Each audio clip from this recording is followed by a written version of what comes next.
je suis très heureux de vous retrouver pour cette homélie du 26e dimanche du temps ordinaire. Le fossé est immense entre les deux personnages que Jésus met en scène dans l'Évangile. Deux mondes qui ne se rencontrent pas, deux mondes qui se construisent en parallèle. Le contraste est si fort qu'on pourrait le comparer à une caricature. D'un côté, un riche vivant dans l'opulence, l'apparat, la fête tous les jours. De l'autre, un pauvre couvert d'ulcères, vivant à ras-le-sol au milieu des chiens. Une fois de plus, Jésus veut saisir notre esprit. Il provoque, et sa provocation n'est pas un jeu, parce que la vie n'est pas un jeu, la vie n'est pas que la mienne, elle est aussi celle des autres. Il n'y a qu'une seule humanité. Que veut dire Jésus aux pharisiens ? Que veut-il nous dire à nous aujourd'hui ? D'abord, qu'il n'y a pas de riche ni de pauvre à l'état pur.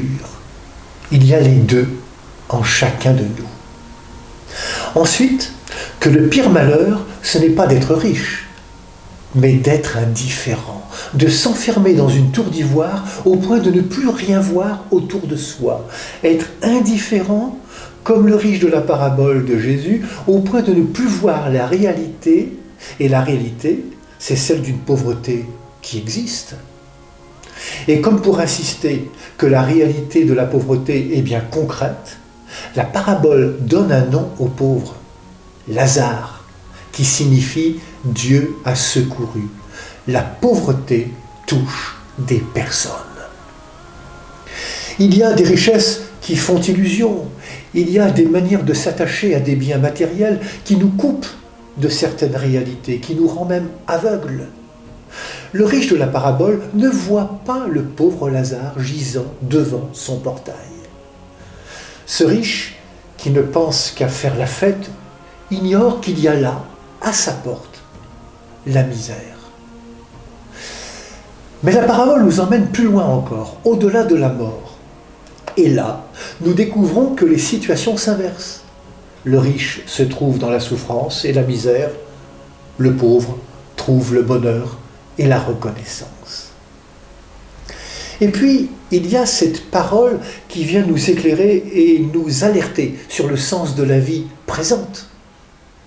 Un grand abîme a été établi entre vous et nous pour que ceux qui voudraient passer vers vous ne le puissent pas et que, de là-bas non plus, on ne traverse pas vers nous. Cela signifie clairement que notre vie humaine est quelque chose de sérieux. On pourrait dire que chaque journée, chaque geste, chaque choix deviennent semences d'éternité et en ce sens ont un caractère définitif. On ne revient pas en arrière, on marche vers l'avenir. C'est toujours aujourd'hui que notre vie commence. L'amour est toujours au présent. Nous sommes responsables de notre destinée. Sur nos chemins de vie, Dieu ne cesse de nous éclairer sur nos routes. Savons-nous l'entendre ? La parabole, là encore, nous donne un indice. Ils ont Moïse et les prophètes, qu'ils les écoutent. Qu'ils les écoutent. Oui, Dieu nous offre chaque jour sa parole qui est son Fils. On se souvient du baptême de Jésus par Jean dans les eaux du Jourdain. L'Évangile dit « Celui-ci est mon Fils bien-aimé, écoutez-le ». Je pense aussi à Marthe et Marie. Marie, qui s'étant assise aux pieds du Seigneur, écoutait sa parole. Le riche, enfermé dans sa tour d'ivoire, s'est mis dans l'incapacité d'entendre la parole de Dieu qui pourtant ne cesse d'ouvrir les cœurs à la tragédie de la misère, de l'exclusion, du rejet de l'autre. Toute la vie de Jésus en est l'illustration. Comme on le dit dans la préface de la prière eucharistique pour les grands rassemblements, il n'est resté indifférent à aucune détresse. L'indifférence tue l'amour et anéantit la vie. Le riche se suffit à lui-même. Il a oublié ce principe premier que nous sommes des êtres de relation, puisque nous sommes nés et nourris de celle-ci.